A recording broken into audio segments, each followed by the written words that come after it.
Good News Translation 25 mstari wa 5. Keep evil advisors. Umeona? Keep evil advisors away from the king, and his government will be known for its justice. Nataka mtu asome hilo andiko. 1 2 3. Soma kwa nguvu. Keep evil advisors away from the king, and his government will be known for his justice. Kwa hiyo haki inaondolewa na watu gani? Advisors. Ma-advisors ni watu gani hao? Machawa. Pia sema hao wakiwa wamemzunguka government, serikali hiyo haitajulikana kwa haki.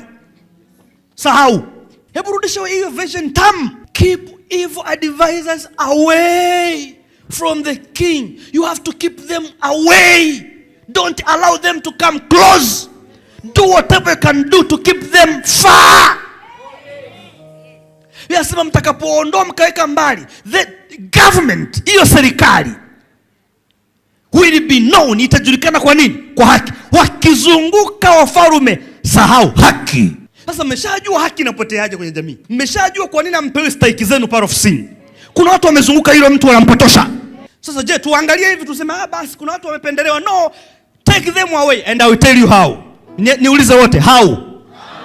Now let me tell you. Yohana 6:2 naenda kwenye how. Atuachi kwa sababu Biblia inasema mkiwaacha, sawa about justice. Na mkutano mkuu akamfuata kwa sababu waliziona ishara alizowafanyia wagonjwa. Najua hujaona kitu hapo. Na mkutano mkuu walimfuata kwa sababu ya ishara alizofanyaje? Alizowafanyia wagonjwa. Meaning watu wanamfuata mtu ambaye wanaona kuna benefit. I'm about to say something. Machao wote watataharuki. Hawatapenda nitakachokisema, but I don't care. Biblia tufundisha katika Yohana 6:2 ya kwamba watu wakamfuata Yesu kwa sababu waliziona nini? Ishara alizowafanyia. Kwa lugha nyepesi, unamfollow mtu ambaye una benefit naye. Don't get it. Makutano wote, watu wote walimfuata nani? Yesu. Kwa kuwa waliziona ishara alizowafanyia. Waliona miujiza, aliponya wagonjwa wao, alifufua wafu. Yesu alifanya miujiza hata mikate. Watu wakafanyaje? Wakamfuata. Mimi mtu yoyote ambaye ana followers ni lazima umfollow kwa sababu una manufaa. Swali, nyie mnao follow machawa, mnanufaika nini nao? So namba moja jinsi kudili nao, unfollow them. Why? Biblia inasema tunamfuata mtu kwa sababu tumeziona ishara, tumeona manufaa. Una manufaa gani kwa hiyo chawa?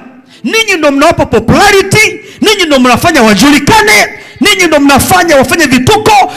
Unfollow them. Kama unanisikia, wewe unaangalia kwenye TV, kwenye mitandao ya kijamii, listen, watu wasio na maana unapowafollow unawapa popularity, unawapa kuwa famous.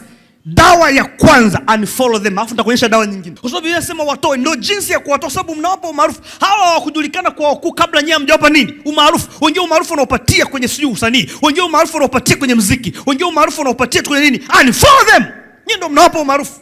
Imagine chawa ana followers milioni 10. Kwa nini asiaminike? Why do vitu vya maana venye kunufaisha, vitu kama hivi ninavyovihubiri, you don't follow. Kesho unapiga kelele chawa atakuwa na nguvu kwa sababu you are following him. Una follow nini? Biblia inasema watu wakamfuata Yesu. Neno kufuata maana yake walimfollow. Watu wakamfollow, wakawa followers wa Yesu. Why? Kwa sababu waliona ishara alizowafanyia. Walikuwa na benefit. Una benefit nini na hicho kichawa? I'm asking you, una benefit nini?